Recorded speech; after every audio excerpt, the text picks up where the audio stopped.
السلام علیکم ورحمۃ اللہ وبرکاتہ۔ الحمد للہ رب العالمین والصلاة والسلام علی اشرف الانبیاء والمرسلین نبینا محمد وعلی آلہ وصحبہ اجمعین وبعد۔ معزز دینی بھائیو، آج کے اس پروگرام میں اس بات کی وضاحت کی جائے گی کہ وہ کون سے گناہ ہیں جس کی وجہ سے بیشتر لوگ جہنم میں جائیں گے۔ حضرت ابو ہریرہ رضی اللہ عنہ بیان کرتے ہیں، سئل رسول اللہ صلی اللہ علیہ وسلم عن اکثر ما يدخل الناس الجنہ، کہ رسول اکرم صلی اللہ علیہ وسلم سے پوچھا گیا کہ اے نبی صلی اللہ علیہ وسلم، کس نیکی کی وجہ سے بیشتر لوگ جنت میں جائیں گے؟ تو آپ صلی اللہ علیہ وسلم نے فرمایا تقوی اللہ وحسن الخلق، اللہ تبارک و تعالیٰ کا تقوی اور اچھا اخلاق۔ پھر آپ صلی اللہ علیہ وسلم سے پوچھا گیا کہ کس گناہ کی وجہ سے بیشتر لوگ جہنم میں جائیں گے؟ تو آپ صلی اللہ علیہ وسلم نے فرمایا الفم والفرج، اپنی زبان کے غلط استعمال کی وجہ سے اور اپنی شرمگاہ کے حرام میں استعمال کرنے کی وجہ سے بیشتر لوگ جہنم میں جائیں گے۔ حضرت سہل بن سعد رضی اللہ عنہ بیان کرتے ہیں کہ نبی اکرم صلی اللہ علیہ وسلم نے فرمایا من یضمن لی ما بین لحییہ وما بین رجلیہ اضمن لہ الجنہ، کہ جو شخص مجھے دو باتوں کی گارنٹی دے دے، وہ مجھے گارنٹی دے دے اپنی زبان کی کہ اسے غلط میں استعمال نہ کرے گا، وہ مجھے گارنٹی دے دے اپنی شرمگاہ کی کہ وہ اسے حرام میں استعمال نہیں کرے گا، میں اس شخص کو جنت کی گارنٹی دیتا ہوں۔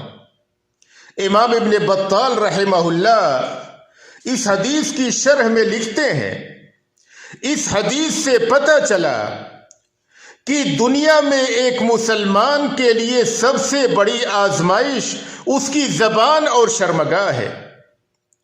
جو شخص ان دونوں کے شر سے بچا لیا گیا وہ بہت بڑے شر سے بچا لیا گیا۔ تو ایک بندے مسلم اپنی زبان اور شرمگاہ کے غلط میں استعمال کرنے کی وجہ سے، حرام میں استعمال کرنے کی وجہ سے جہنم میں جائے گا۔ لہذا ایک مسلمان کو چاہیے کہ وہ اپنی زبان کی حفاظت کرے، اپنی زبان سے غلط بات نہ بولے، اپنی زبان سے کسی کو تکلیف نہ پہنچائے، کسی کی غیبت نہ کرے، چغلی نہ کرے، اپنی زبان سے کسی کو گالی نہ دے، کسی پہ تہمت نہ لگائے۔ زبان سے ہونے والے جتنی بھی گناہ ہیں ان تمام تر گناہوں سے پرہیز کرے۔ حضرت معاذ بن جبل رضی اللہ عنہ ایک بار نبی اکرم صلی اللہ علیہ وسلم سے پوچھتے ہیں کہ اے نبی صلی اللہ علیہ وسلم، مجھے اس عمل کی رہنمائی کیجیے کہ جب میں اس پر عمل کروں تو جنت میں داخل ہو جاؤں۔ آپ صلی اللہ علیہ وسلم نے انہیں توحید، نماز، روزہ، زکوٰۃ، حج وغیرہ دیگر اعمال صالحہ کی تعلیم دی۔ پھر آپ صلی اللہ علیہ وسلم نے فرمایا الا اخبرک بملاک ذالک کلہ، کیا میں تمہیں ان تمام کی جڑ اور بنیاد کے بارے میں نہ بتلاؤں؟ حضرت معاذ نے کہا کہ اے نبی صلی اللہ علیہ وسلم ضرور بتلائیے۔ آپ صلی اللہ علیہ وسلم نے اپنی زبان کو پکڑا اور فرمایا کف علیک ھذا، تم اپنی اس زبان کو قابو میں رکھو، کنٹرول میں رکھو، اس زبان سے کسی کو تکلیف نہ پہنچاؤ، اس زبان سے غلط باتیں نہ بولو، اس زبان سے حرام باتیں نہ بولو۔ حضرت معاذ بن جبل رضی اللہ عنہ کہنے لگے کہ اے نبی صلی اللہ علیہ وسلم، ہم اپنی زبان سے جو باتیں بولتے ہیں کیا ان پر ہماری پکڑ ہوگی؟ نبی اکرم صلی اللہ علیہ وسلم نے فرمایا وَهَلْ يَكُبُّ النَّاسَ فِي النَّارِ عَلَىٰ وُجُوهِهِمْ أَوْ عَلَىٰ مَنَاخِرِهِمْ إِلَّا حَصَائِدُ أَلْسِنَتِهِمْ کہ لوگوں کو جہنم میں ان کے چہروں کے بل یا ان کے نتنوں کے بل جو ڈھکیل دیا جائے گا وہ ان کی اپنی زبانوں کی کمائیوں کی وجہ سے ہوگا۔ انہوں نے زبان کو غلط میں استعمال کیا ہوگا، زبان سے حرام اور ناجائز باتیں بولی ہوں گی، اس کی وجہ سے وہ لوگ جہنم رسید ہو جائیں گے۔ حضرت عقبہ بن عامر رضی اللہ عنہ کہتے ہیں کہ میں نے نبی اکرم صلی اللہ علیہ وسلم سے پوچھا من نجات، اے نبی صلی اللہ علیہ وسلم نجات کس چیز میں ہے؟ ہر ہلاکت اور تباہی سے نجات کس چیز میں ہے؟ تو آپ صلی اللہ علیہ وسلم نے فرمایا املک علیک لسانک، تم اپنی زبان کو قابو اور کنٹرول میں رکھو، وَلْيَسْعَكَ بَيْتُكَ، تمہارا گھر تمہارے لیے کافی ہو، تم آوارہ گردی سے بچو، بیشتر وقت اپنے گھر میں گزارو، وَابْكِ عَلَىٰ خَطِيئَتِكَ، اور اپنے گناہوں کو یاد کر کے رویا کرو، اللہ سے ان گناہوں کی معافی مانگا کرو، تمہیں دنیا میں بھی اللہ کی پکڑ سے نجات حاصل ہوگی اور آخرت میں بھی اللہ تبارک و تعالیٰ کی پکڑ سے تمہیں نجات حاصل ہوگی۔ ایک بار حضرت عائشہ رضی اللہ عنہا اپنے ہاتھ سے اشارہ کرتی ہیں حضرت صفیہ رضی اللہ عنہا کے بارے میں کہ صفیہ ناٹی اور کھوٹی ہیں، صرف ہاتھ سے اشارہ کیا۔ نبی اکرم صلی اللہ علیہ وسلم کو یہ بات اس قدر ناگوار گزری کہ آپ صلی اللہ علیہ وسلم نے فرمایا لقد قلت كلمة لو مزجت بماء البحر لمزجته، اے عائشہ تم نے اتنی خراب اور گندی بات کہی ہے کہ اگر اسے سمندر کے پانی میں ملا دیا جائے تو سمندر کا پانی بھی گدلا اور خراب ہو جائے۔ زبان کی حفاظت کیجیے، کسی کی اہانت کرنا زبان سے، کسی پہ الزام تراشی کرنا، کسی کی تذلیل اور تحقیر کرنا، کسی مسلمان کی غیبت کرنا، چغلی کرنا، کسی پہ الزام تراشی کرنا، زبان سے فحش اور گندی باتیں بولنا، گالیاں دینا، یہ انتہائی خطرناک جرم اور انتہائی سنگین گناہ ہے۔ اسی بنا پہ شریعت اسلامیہ نے ہر مسلمان کو یہ اصول اور ضابطہ عطا کیا وَمَنْ كَانَ يُؤْمِنُ بِاللَّهِ وَالْيَوْمِ الْآخِرِ فَلْيَقُلْ خَيْرًا أَوْ لِيَصْمُتْ، کہ جو کوئی بندے مسلم اللہ پہ اور آخرت کے دن پر ایمان رکھتا ہو، جو انسان بھی اللہ پہ اور آخرت کے دن پر ایمان رکھتا ہو، اسے چاہیے کہ اپنی زبان سے بھلی بات بولے، اچھی بات بولے، ورنہ خاموشی اختیار کرے۔ یہ ضروری نہیں کہ زبان سے صرف بولا جائے، غلط حرام جو بھی زبان پہ آئے بولا جائے۔ اگر آدمی اس کے پاس کوئی بھلی بات بولنے کے لیے نہیں ہے تو خاموشی اختیار کرے۔ موطا امام مالک کی روایت ہے کہ ایک بار حضرت عمر بن خطاب رضی اللہ عنہ حضرت ابو بکر صدیق رضی اللہ عنہ کے پاس جاتے ہیں، دیکھتے ہیں کہ حضرت ابو بکر اپنی زبان کو اینٹھ رہے ہیں۔ حضرت عمر نے یہ دیکھ کر کے کہا کہ اے ابو بکر رک جاؤ، یہ کیا کر رہے ہو، رک جاؤ۔ حضرت ابو بکر رضی اللہ عنہ نے کہا ان ھذا اوردنی الموارد، اسی زبان نے مجھے ہلاکتوں کے گھاٹ تک پہنچایا ہے۔ اسی زبان نے مجھے ہلاکتوں تک پہنچایا ہے۔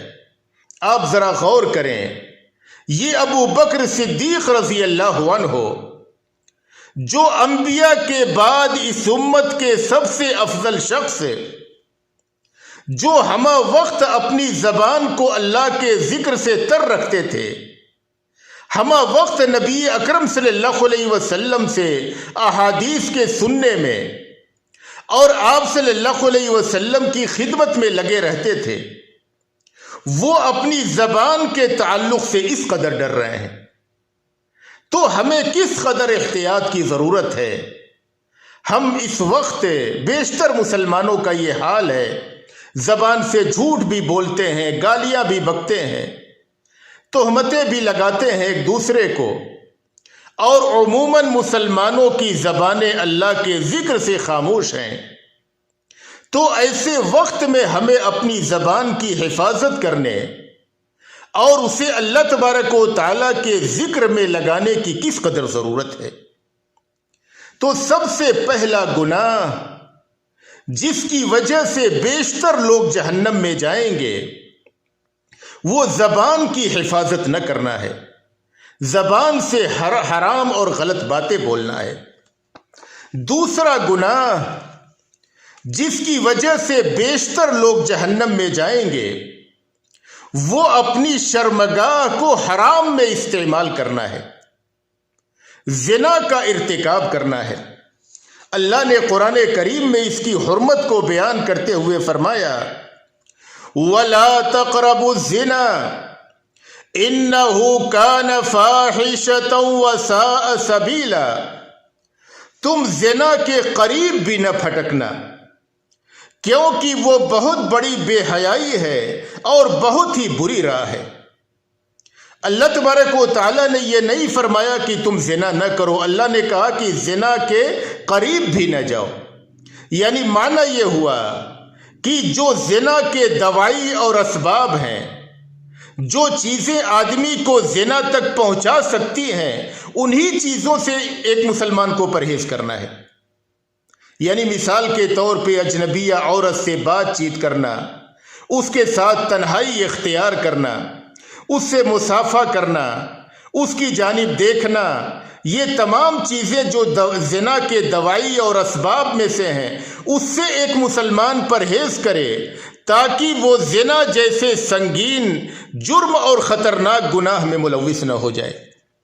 اللہ نے ایک دوسری آیت کریمہ میں پاک دامنی کا حکم دیا اور فرمایا، وَلْيَسْتَعْفِفِ الَّذِينَ لَا يَجِدُونَ نِكَاحًا حَتَّى يُغْنِيَهُمُ اللَّهُ مِنْ فَضْلِهِ، کہ جن لوگوں کے پاس شادی کرنے کی طاقت نہیں ہے، ان کے پاس مال و دولت نہیں ہے، روپیہ پیسہ نہیں ہے، جس کی وجہ سے وہ شادی نہیں کر سکتے، ان لوگوں کو چاہیے کہ وہ پاک دامنی اختیار کریں، ایسا نہ ہو کہ زنا کی راہ پہ نکل پڑیں۔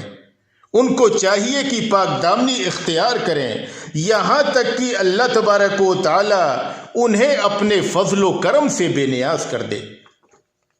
حضرت عبداللہ بن مسعود رضی اللہ عنہ ایک بار نبی اکرم صلی اللہ علیہ وسلم سے پوچھتے ہیں، ای الذنب اعظم، کہ اے نبی صلی اللہ علیہ وسلم، گناہوں میں سب سے بڑا گناہ کون سا ہے؟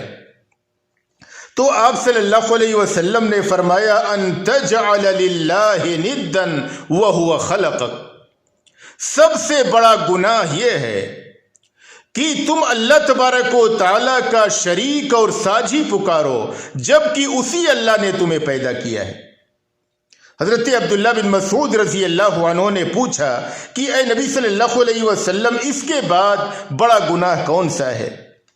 تو آپ صلی اللہ علیہ وسلم نے فرمایا، ان تقتل ولدک خشیت ان یاکل معک، کہ تم اپنی اولاد کو قتل کر دو اس ڈر سے کہ وہ تمہارے ساتھ کھائے پیے گا، یعنی روزی کے ڈر سے، کھلانے پلانے کے ڈر سے تم اپنی اولاد کو قتل کر دو۔ بہت سے لوگ رحم میں بچے کو قتل کر دیتے ہیں اور رحم کو ساقط کروا دیتے ہیں، حمل کو ساقط کروا دیتے ہیں۔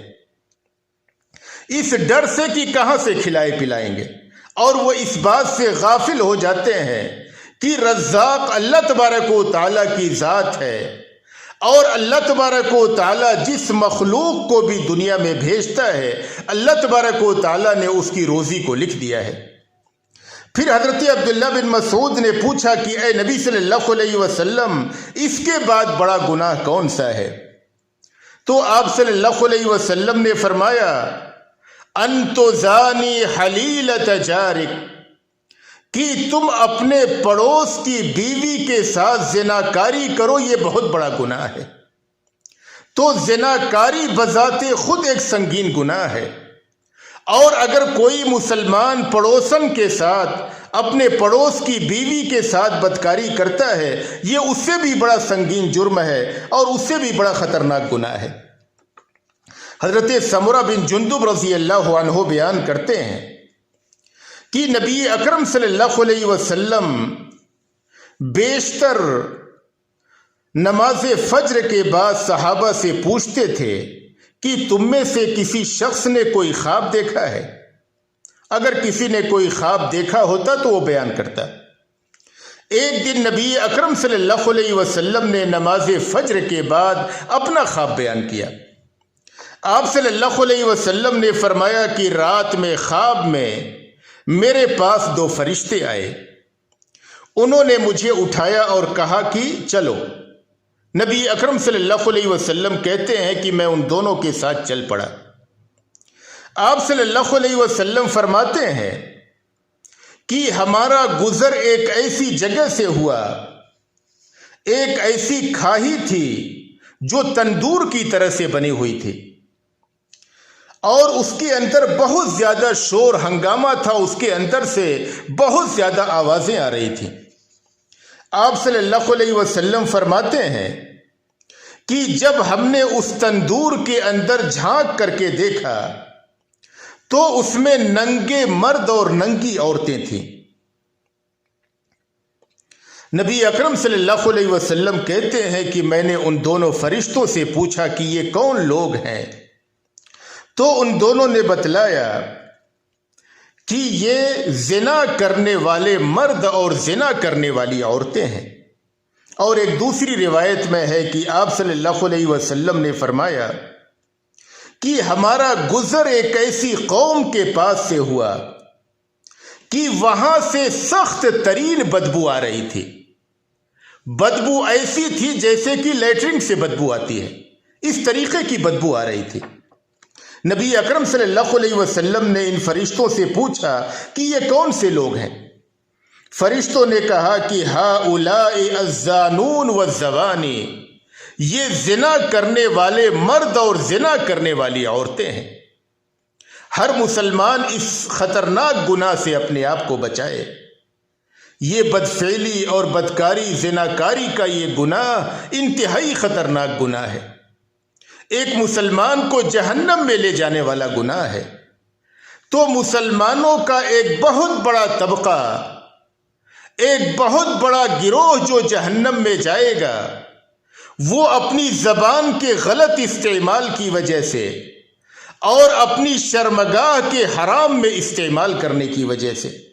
لہذا ایک مسلمان اپنی زبان سے بولے تو صحیح اور درست بات بولے، اپنی شرمگاہ کو حلال میں استعمال کرے، ان کی بیویاں جو ان کے لیے حلال ہیں حلال میں استعمال کرے، اور زنا جیسے خطرناک گناہوں سے اپنے آپ کو بچانے کی فکر کرے۔